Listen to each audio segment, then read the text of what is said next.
Hey, welcome back to Field Ops with Friends. Yeah! We haven't moved in a week. That's a lie. It's been 2 seconds. Molasses, roll the footage of like us ending the episode and then starting this one so people know just how dumb it is. All right, bye. Hey, welcome back to Field Ops with Friends. Also, do you want to do this one or you want me to do it? I'll do it. All right, bet. Well, haven't we gotten far? No, you. I love the names in this Me game too. so much because his name is In Trophy, which is entropy. Get it? Entropy, like when I can't get it up or Wait. whatever. Alright, the double jump. I forgot. They immediately make you use it. Hey, look at that. Yeah, see, good game design. I could honestly spend quite a lot of time talking about this game's like level design and how good it is. How about the fact that they literally made a fish that looks like Crash? Yeah, I don't know how to feel about that, honestly. Why do you sit so close to the edge of the lava pools? Why do you do that? You do it on purpose, I swear. I don't know what you're talking about. Yeah, okay. You totally know. Oh, so funny story. This level in the speedrun is usually miserable because, alright, so you have this yellow gem, right? And at the end of this yellow gem, there's a white gem, right? Yep. And also, within that yellow gem path, there's also a secret level, right? Yeah, is that Agapus or is it Hot Cocoa? It is Agapus, yes. Okay. So in order to do this in the speed run, we go past that yellow gem. We go all the way to the part right before the dinosaur at the end of the level. Okay? Okay. We grab the checkpoint. We come all the way back here. We take the yellow path, which, by the way, that's a lot of backtracking with no sound effects, so you can't even hear the enemies coming up. Which is why a lot of people will just like make sure to kill all the enemies on the way, but it's still hard. So you take the yellow gem path, which, by the way, from that point to those 2 points, there's like almost no checkpoints since you're backtracking. Right. So you take the yellow gem path, you go to the end of the yellow gem path, and then you end up coming all the way back here. You finish the level to get the box gem, then you death abuse, and then you take the secret level. Bruh. Yeah, it's miserable. I love how you are breaking every box and then you're just like, the bonus platform? Nah. Truthfully, I just like driving you nuts. Oh my god. Well, it's working, let me tell you. Hey, just be happy I still have a double mask. So you say that and you're gonna lose it in 5, 4, 3, 2. I'm not gonna lie. You I thought wanted about it. to. Well, I more than thought about it. Then I was like, wait, if I do this, I'm just gonna die. Yeah, you would, yeah. So I was like, you know what? I'll keep this meme away for now. Thank you for that. And you also started counting too slow, and I was like, wait, count faster. Yeah, I did the last water level. Yeah, I know. This one's also miserable. Yeah, oh my god. The actual required backtracking for the red gem Yeah, is so gross. exactly. Like, it's not even a speedrun tactic. You just have to do it. You have to backtrack through like a third of the level to get it. We'll point it out when we get there, but it fucking sucks. Amount of times you've blown up that box, but the residual explosion still hits you. Oh, the worst spot. What a turd. Am I going for the red gem here? No, absolutely not. What, you don't trust me? I trust you. I just don't want to. Yeah, that's fair. The less time in this level, the better. Exactly. So you don't need to worry about all the boxes or anything. Also, if there's one thing I've learned about this game, is that speedrunners will make breaking boxes look so easy in this game, and for no reason, it is so hard. To break boxes? Yes, I don't know if you've noticed that in this game specifically. No? I'll try to, I can't really demonstrate in a water level, but I will try to demonstrate what like a bad box breaking looks like. Okay. You hit it and it breaks. It seems like a pretty straightforward concept. So if you stand still next to a box and spin okay, it, go back down there for a second. Oh, you want to explain it? Yeah. So you see how there's a box that hasn't spawned in at the very ass end of the level. the thing to spawn that is there, and it's a TNT. So you have to come all the way back here once you get to the end of the level, and then you touch the TNT, it blows up the back, and then it drops the thing, and you can go back there, and there's like a hidden area. Anyway, continue. Yeah. So if you're standing still and you try to break a box while spinning, yeah, you just won't break a box. What? It's possible that you just might have a style that is very like efficient for breaking boxes, but if you're like used to Crash 1 or Crash 2, they're very different. It's very bizarre. I can't explain it. Yeah, I've never noticed anything like that. That's fair. I want it to be cool and do it fast, but here we are. See, there's the thing. It spawns the TNT. Then And you we gotta ignore go it. all the way back. Yep, you sure do, and it sucks. What's next? I'm scared. If it's a vehicle level, I'll do it for you. I'll do all the vehicle levels. Because I like them. Oh, it's high time. High Or time. do you want to do this one? Let's see what else there is. Oh, would you look at that? Oh. Perfect. I saw that! So what? I didn't do anything. Not you, the game. It lagged for a second. Yeah, I feel like this game is terrifying for that. You had asked, like, oh, how many ways can this game be broken? This game has a lot of crashes. There's... Yeah, I know. Well, so that's the thing, is that this game is just a walking landmine. Oh, is it? So every time Crash throws up a gem or a crystal, there is a chance the game will just crash. I've never had that happen in my life. It is extremely rare, but it just happens. Hey, if you hit that signpost, you go do a thing. We're not fucking doing it, but there's a thing. That thing. In Tomb Raider, during the death route. It's fine. In Tomb Raider, there's a area where you know those guys with the little shields. Yes. His AI is weird that if it goes to the left and collides with the wall in a certain way, That was almost cool. Yeah. he'll actually attempt God to go. He'll actually attempt to go through the wall, and it'll crash the game. It'll do what? It'll crash the game. Oh my god. Sir! Fucking Ohio drivers, get the fuck out of my way. I swear to you, this is what it's like driving in Ohio. Or West Virginia, but I mean, West Virginia doesn't have to read, so it's a little different. They fail their driver's test not because they're bad at driving, but because they can't read the questions. There's a difference. We're not the same.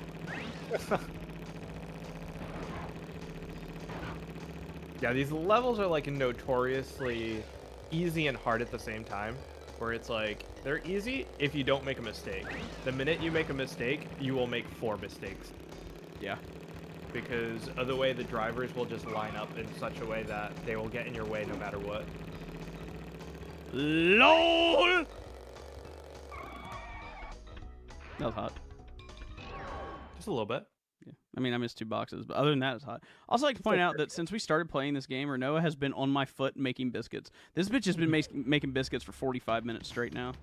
She hungry. Yeah, I mean, she looks like she's not. Gosh, she looks like she eats as much as I do. Like, holy shit. I'm ready for us to go to doubleheader and it just crash. I'm honestly ready for it. I'm thinking it'll be fine. I mean, of course it will. Fingers crossed. But because we haven't saved. Oh, yeah, it's actually like a marathon strat where people will save directly before the level. No, I want that. Like, honestly, though, like, the fucking fact that it happens enough to where people save there is terrifying to me. Yep.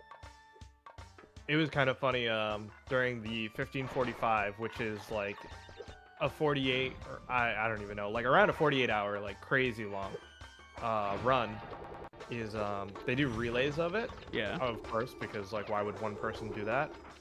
Except that's gonna happen this year with 5 people. I don't know if you've heard about that. That sounds awful. Let's come back to that. Yeah. So he realized he didn't have a memory card, and he was like, you know what? We're just going in dry, and it crashed. Oh but no! But then it uncrashed. Oh. It was like the ultimate mixture of emotions. Oh my god. But yeah, so for those that have not heard, a little plug, the 1545 is all 3 Crash games, all 3 Spyro games, Donkey Kong 64, Banjo-Kazooie, Banjo-Tooie, Super Mario 64, Mario Galaxy, and Sunshine? Super Mario Sunshine. Oh yeah. my god. No Odyssey. Oh, wait. Thank God. But like, bruh, what? So it's usually done with many people, each playing one game. Yeah. And some crazy people. Zachary Lawrence is actually one of them. Oh my god. Good old ZL. Yeah. Secret Humor Man, iCup Speedruns, a couple of others as well, are all going to be doing a solo version of it together. That sounds awful, dude. Yep. I couldn't do it. Do I go for the purple gem? Nah. No. We don't give a shit. I remember trying to get the gold time trial thing on this one. It Wait. fucking sucked! Why? No! So, to explain what happened, at that point, I was thinking of the second pass of this level, because that's when I don't take the purple gem. And on the second pass, it's usually after we do the next boss, and so... You were gonna spin.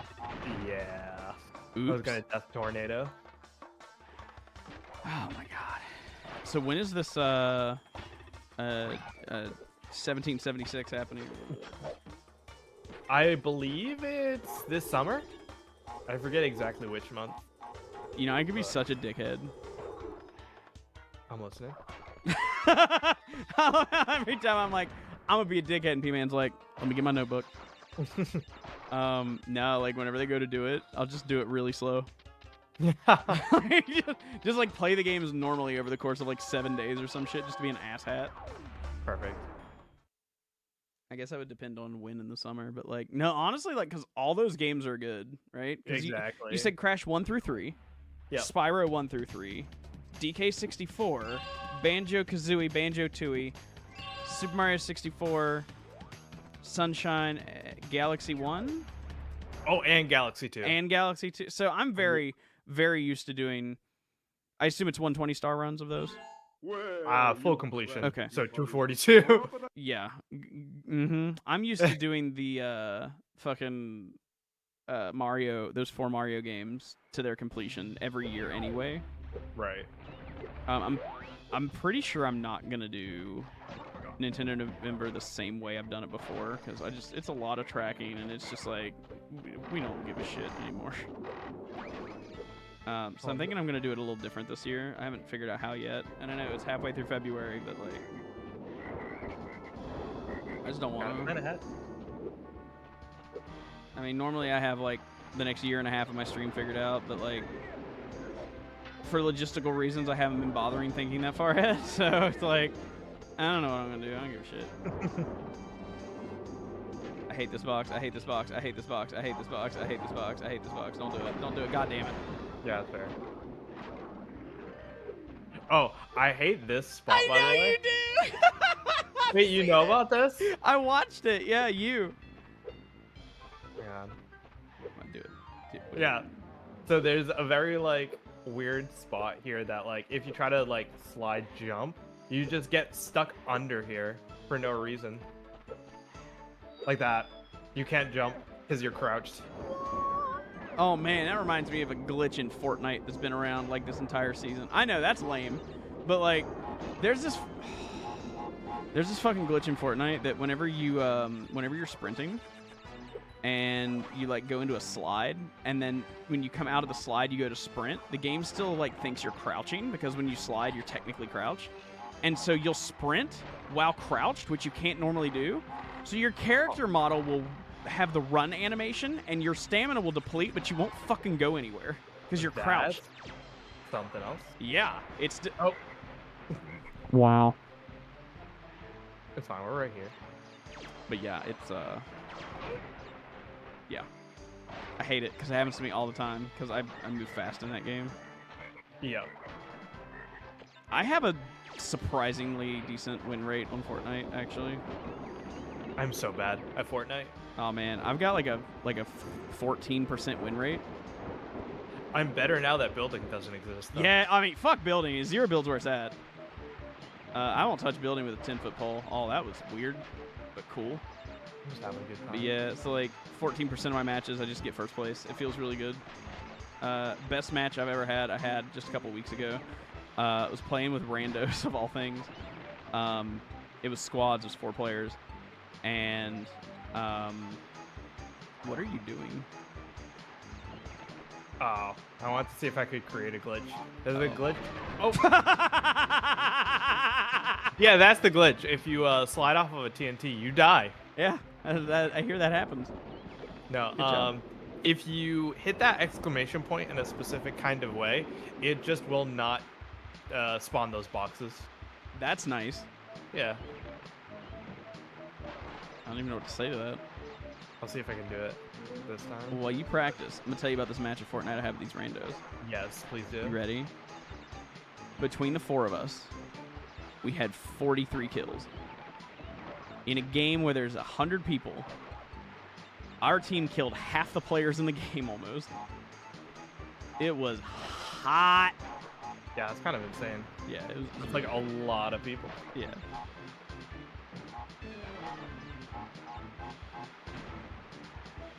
You did it. I'm so proud of you. I'm so proud of me too. You know, I find Fortnite to be a very interesting game, and I'll tell you why. It's the kind of game that everyone hates until they play it. Yeah, that's very true. It's so I feel like that just comes with like mainstream games. That's right? exactly right. And that's kind of how like I felt when Power World came out. I know it's like super controversial and Who everything. gives a fuck? I know. Oh, so did you see that jump right there? Yeah. Yeah, that's what's called the Ricky bounce. That was me like spinning on the exact frame of landing.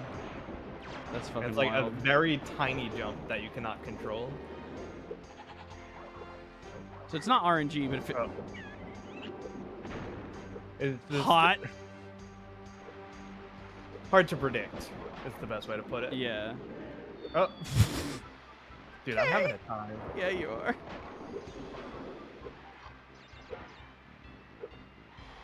What's up there? Yeah, so here's my thing with Pal World, right? I'm not interested in Pal World because I don't really like survival games like that, like Right. Ark. Yeah. And everybody's like, it's Pokemon. I'm like, no, it's Japanese Ark. Shut up. It really is, yeah. But everyone's like, but Nintendo is intellectual property. It's like, okay, I don't. Are you their lawyer? Why do you care? Get a fucking life, okay?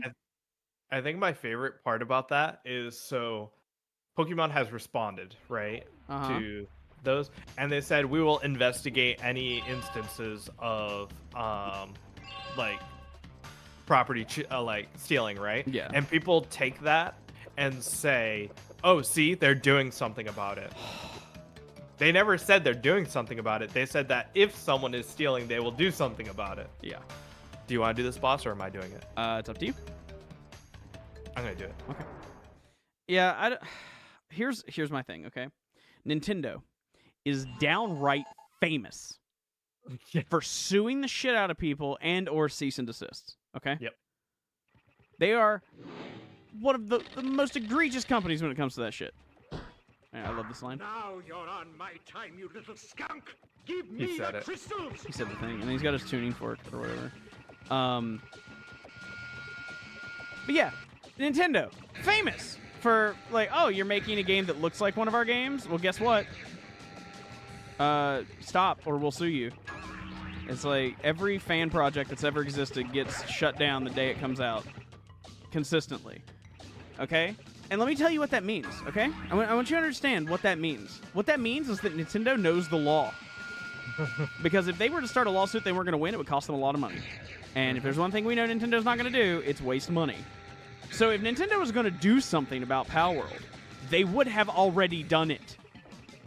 And so what's actually funny about that is that on probably like day 1 or day 2, someone made a mod to make them all look like Pokemon. Within 24 hours, it was removed. Yeah. So it's like, so Nintendo knows, and Nintendo can take down that, but they haven't taken down the main game, okay? There's only 2 reasons for that. Number 1, they can't. Or number 2, it's such a complex thing that it's taking extra time. which I highly doubt. Because even if it was a complex thing, it's like, whatever. They know the law. Also, his little character portrait up there, he looks stoned as shit. Soon will be too. The best part of the game. Death tornado spin. I love the death tornado spin. It's so good. Shut your whore mouth! So basically what he says there is, oh my god, you killed the guy that runs the time machine. What if the time machine breaks now? What are we going to do then? Yeah, what will we do? What do they do in Final Fantasy VIII? Don't do this to me. Don't do this to me. Crash is dead in Chapter 1. You shut the fuck up. I hate that theory so much, dude. It's so bad. I hate it. Squall dies at the end of Disc 1, and the rest of the game is just him, his life that he couldn't live flashing before his eyes. I'm gonna flash something before your fucking eyes. You don't shut the fuck up. Whoa. Hate it. I love the fact that the creators have responded to it and were like, no, that's like way too deep. We don't think that deep. Yeah, and also though, my favorite theory that they have also said isn't true, which I don't care. I'm saying it's true because it makes me happy. Which is massive spoilers though. There is a fan theory that I absolutely adore. Is it the Renoa one or the selfie one? The Renoa one. I'm not familiar with the selfie one. It's very similar to the Renoa one, just selfie. Oh, well, I don't like selfies, so. All right, well, tell the Renoa one. All right, if you guys are ever planning on playing Final Fantasy VIII, you know, if you haven't played it at this point and it's 25 fucking years old, then, you know, like, skip by like 45 seconds. Trust me, you're not gonna miss anything. This is so exciting. So there's a fan theory that I love where Renoa is Ultimecia. Like, after the events of the game or whatever, Squall and Renoa end up together, and It makes perfect sense. it does. And then eventually, like, Squall dies or whatever, and she just can't go on without him, and like starts fucking with time and shit, and becomes evil. And it's cool. It's like it's love. It's a love story, but like in reverse. It's like I like that theory. But then they were like, no, it's not what it's what it is. And I'm like, yeah, well, you guys fucked up the remaster, so you can shut your whore mouths. It also just doesn't make sense, the fact that like, why would you name Squall's ring and then have it be the last Guardian Force? Like, that doesn't make sense unless there's some kind of link there. Like, so why did you do that? Like, I don't think anybody's ever said, so why? Yeah, no, it's like it makes so much sense. But like, whatever. All right, I'm done talking about Final Fantasy VIII. I promise.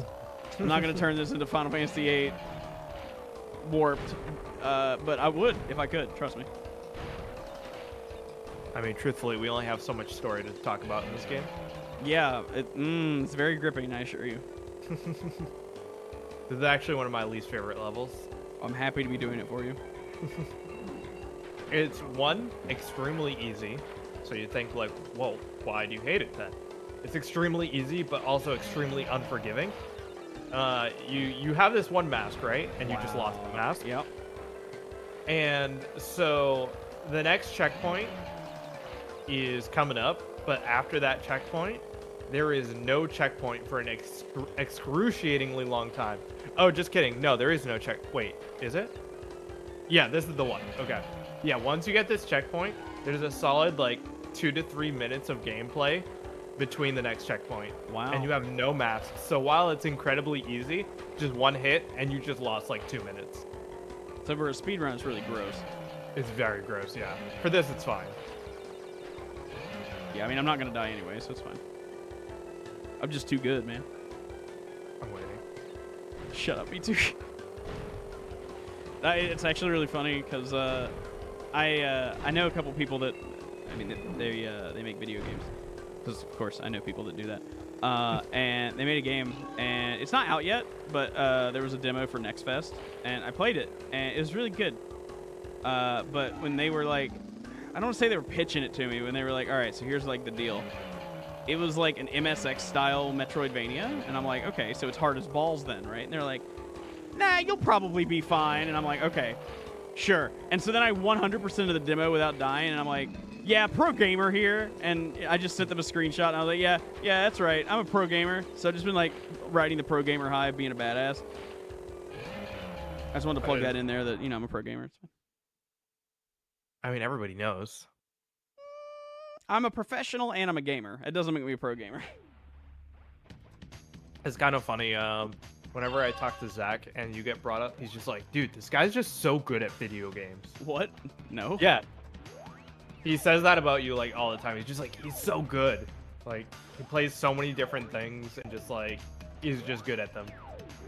I mean, like, jack of all trades or whatever, I guess. But like, yeah, I would argue that for the most part, there's not really a particular game that I'm like noticeably bad at.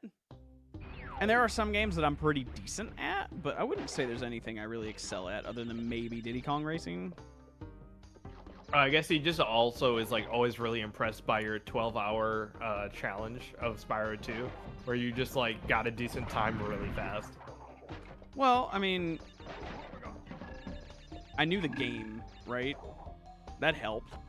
Right. Because that's the thing with those. It's like if you're picking a game that you've never played before, then that's one thing. But if it's a game you've been playing since you were like 8 years old, I feel like it's a little different. I really thought I had that. You almost had it. Yeah, that's one of the weird things about being a streamer, is like a variety streamer specifically, is most games that I play, I can at least show a degree of competency in. Hmm.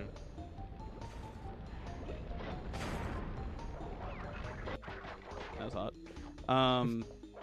But it's also one of those things where it's like when you're a streamer, there's this, I guess there's this stigma where people are like expect you to be good, even if you've never played the game before. They're just like, "Come on, streamer man, why aren't you like beating this Ornstein and Smo first try? Like, you're fucking." It's definitely an expectation. And it's like, bruh, could you do it? Then you shut your goddamn mouth, okay? Like, I'm a streamer, yeah, but like, that being a streamer doesn't mean I'm good at games. It means I'm an entertainer. Okay.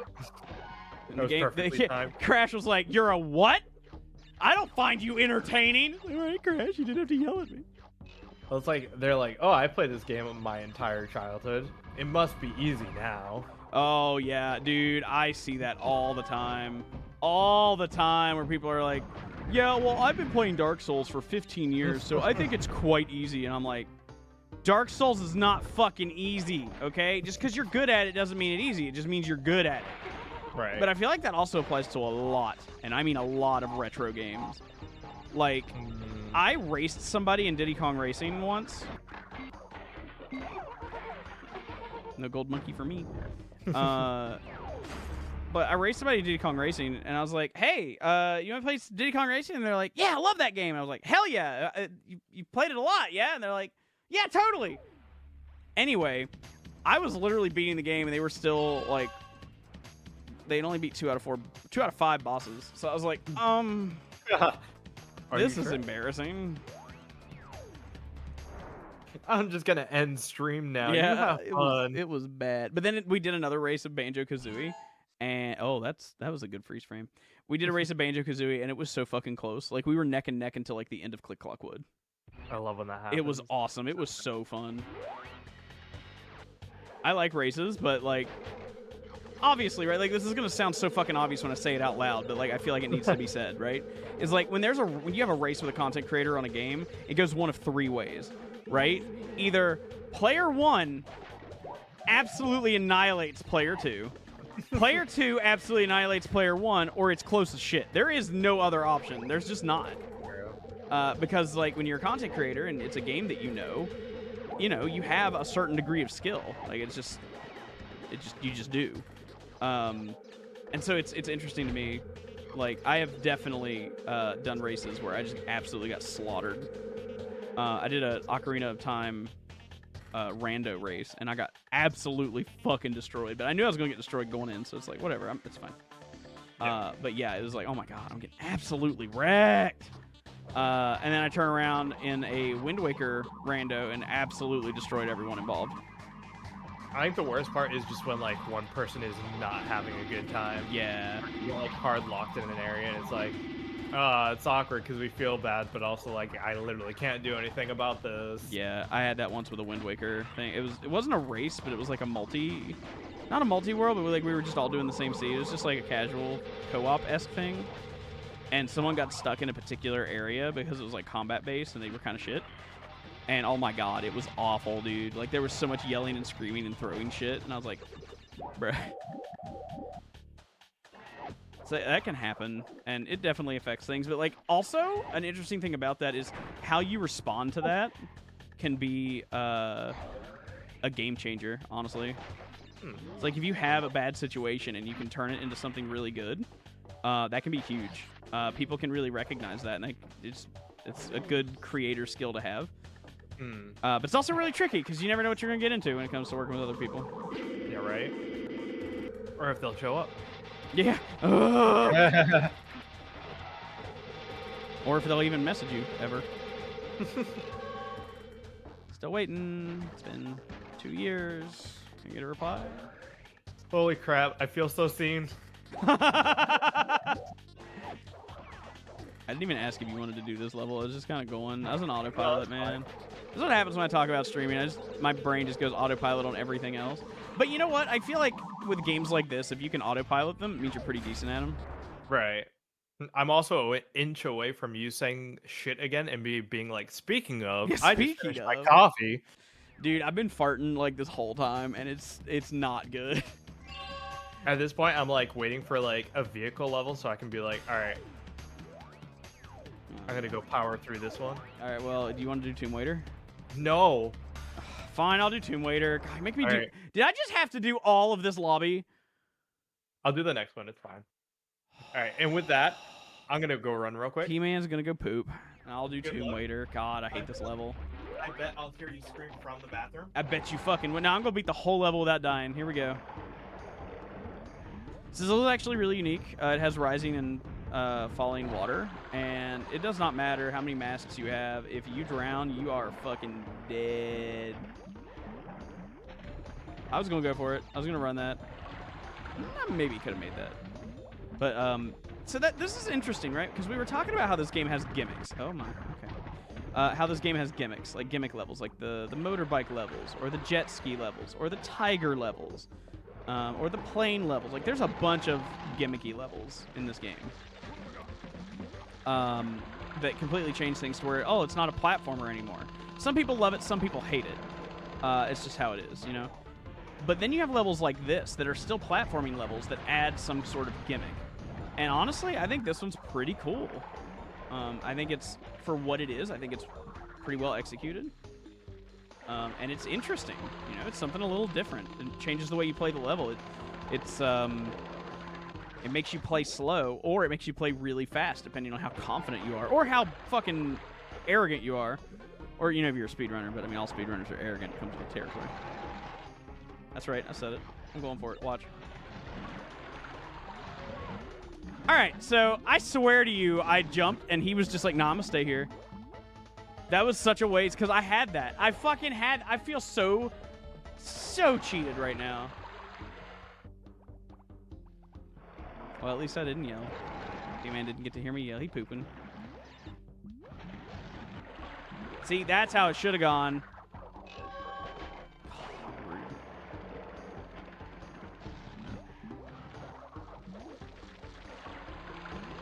Speedrunners of games like this scare me, though, because of like just how intense movement can be and how punishing it can be if you don't get it just right. Like, it's kind of wild, honestly. Also, I gotta say, it's really strange. Field ops with friends, like parts where I have to be by myself. I like intentionally do that to some of my guests sometimes, just to give them a moment to kind of do their own thing. Just because it's interesting to see how they respond to it, and it gives them a moment to like flex their quote-unquote improv chops just a little bit. So it's like, I'm not here to like do anything, so they're just like, all right, what can I do while Jacob's not here? And give them that opportunity. But I don't frequently have that opportunity myself. Not that I need it or want it, but it's just kind of interesting to me having that opportunity here, because like 99.9% of my shit is done on stream. So even though all the content I do is almost all the content I do is by myself, I always have a Twitch chat to like bounce off of. So when I'm doing something for YouTube like this and I don't have that, it's a little jarring, honestly, because I still feel like I'm having the same conversation I would be if chat was here. It's just there's no feedback. And so my brain has to be like, okay, what are you going to do without that feedback? How are you going to steer the direction of the conversation yourself? Well, it's not really a conversation, but you know what I mean. See, like I say, you know what I mean, because I'm talking directly to you, person that is watching. But also, it's not like you can say hi on the screen. So it's like I'm talking to a disembodied head, not a particular person. And that's kind of interesting. I don't know if I like it, but it's certainly interesting. Also, best boss fight in the game. It's also very loud.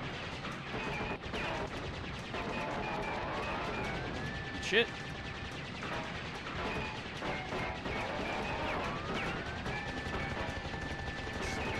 Yeah, eat shit. I took some damage there. It was worth it. I feel like there's also another factor to that, right? Like how talkative you can be is directly related to how hard whatever it is you're doing is. Like going through Tomb Raider, God, is like whatever. A lot of it is just platforming, which I don't have to super focus on unless it's like super hard shit. I'm so glad I didn't miss this boss. Yeah, it's good. I only died once in Tomb Raider, and I swear to God it wasn't my fault. I had a really long conversation with myself. I don't know how I feel about it. I vaguely heard. I could hear your inflections. What was it about? Honestly, most of it was like talking about how like, man, there's such an easy example, but it was during Crash 2, so nobody's seen it. But like, you know, I would be like, oh, my food's here, BRB, and I would just leave you by yourself. And it's like, I do that to like everyone, Right. On purpose, to give them a chance to like do something on their own, just to like, not just to like give them a moment to like flex a little bit with like whatever it is they're doing, but also, let's kill this guy real quick. Okay. But also to see how they respond to that. Freya, fuck off. I'm busy. I was just talking about that, and you're gonna sit on my cat. Be careful. I'm not gonna sit on your cat. Good. It's funny how history repeats itself. Yeah, crazy. Bye. But yeah, talking about like, you know, I like to leave people on their own for a little bit just to like see how they do with it and blah blah blah blah blah. But it doesn't happen to me very often. So like when you went to take a shit, I was like, oh, well, this is weird. And just talking about how like different that feels. Freya, fuck off. So Renoa's been on my feet. You can take it for a minute. Sure. Freya likes to sleep on my feet, or whatever. But Renoa's been on my feet, and so Freya comes in here and is ready to like step on Renoa to get her out of the way, and I'm just using my foot to push Freya away. You can share, bitch. You snooty cunt. I hate you. Oh, we have to showcase what we just got. Oh yeah. Oh, boy, you sure picked a good time for it. Is the bazooka. It's like, I just get to invalidate everything else in this game. Yeah, if you're willing to be slow, though. Yeah. I'm gonna have a little callback because I got a story to tell you. Back to episode 1. Okay, nice. Because we were talking about Mr. Krabs. So, as you know, I work in musical theater. Yeah. We recently put up Carrie, the musical. Are you Okay. familiar with the horror movie? I know of it. I won't touch it, but yeah, I know of it. Yeah, they made a musical out of it for some reason. Because of And course so they did. It's kind of funny because we do it with the oldest age group, and so the show is all about like bullying and all that. And so naturally, instead of getting the message of the show, they all bullied each other. Oh. Yeah, it was great. It was a great experience. A lot of Okay. meetings and stuff like that. But anyways, Yeah, I bet. so we've now moved on to SpongeBob the musical, which I'm not sure if you were aware was a thing. How does that work? Right? So it's kind of insane that it even exists, because you'd think that Nickelodeon would be like, huh, no. But yeah, it exists, and it kind of reminds me of a Harry Potter musical, if you've ever seen that one. Did you say a Harry Potter? Yes. Okay. Which is very, like, at the time, it was, like, very cease and desist, like, it was unofficial and all that good stuff. Mm-hmm. But it gives me that same vibe.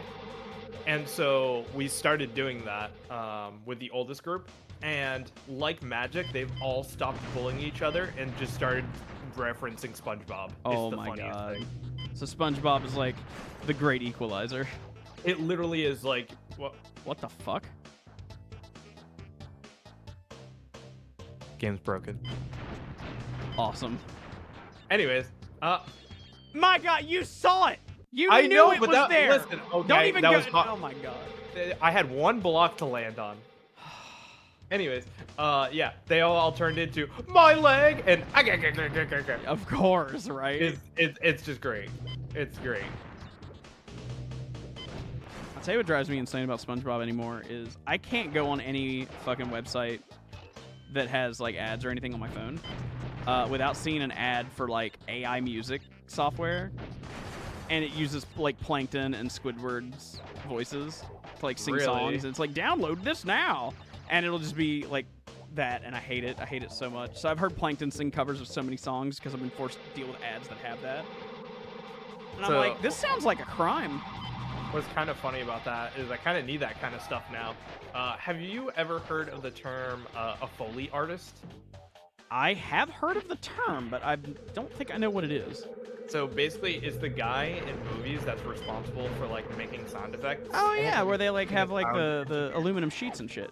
Yeah, exactly. Yeah. And so in the SpongeBob musical, and it kind of makes sense if you really think about like how the show is structured. Yeah. It is a required part to have a Foley artist on stage performing these sound effects. On stage? Yes, like it is actually like part of the show. Wow, okay. Is that you? Is that your job? So we were actually debating it. I'm the guy who handles all the microphones and everything, so we kind of decided we kind of needed someone else to do that. Yeah. So I will not be doing the Foley part, but I will be helping with like gathering all the sound effects. And I just think that's really funny. It's like probably gonna be like me on YouTube, like looking for like SpongeBob sound effects. I know a guy. Yes. His name is Lake, and he has SpongeBob injected into his veins. I actually love that. Yeah, he like it's insane. Like, Oh, hey, it's yours. I got it. Like, I shit you not. We went to MagFest earlier this year, and we were watching SpongeBob in the hotel room at night and during the day. Like, at all hours of the day, that TV was on, and there was SpongeBob on it. It was amazing. I also love how I was at SpongeBob rehearsal, and then I got an email from Steam saying, "Hey, SpongeBob went on sale." Oh, which SpongeBob game? The remake of the one Battle for Bikini Bottom. Oh, okay, yeah, it's pretty good. Yeah. Rehydrated. Yep. Yeah, it's pretty good. They actually have a $30 or €30 because I think they're Irish or something. But someone who has done the show in the past made like 150 different files of sound effects. Oh wow. So we might try that. Hey, if it works, does it give you? Well, I assume it wouldn't give you license. Well, I assume you have to pay a license fee to put it on in the first place. Yeah. It's a quote on. Yeah, exactly. It's a quote unofficial like sound pack. So as long as you spend the $30 for the pack, you're good to go. Huh. Well, I mean for the. Oh, that was hot. For the musical itself. Yeah. Yeah, licensing is crazy in general. Oh, no doubt. I'm not sure how Viacom does their shit, but I can imagine. So they're actually owned by a company called Concord Theatricals. The musical specifically, or Viacom Yeah. itself? No, the musical. Okay.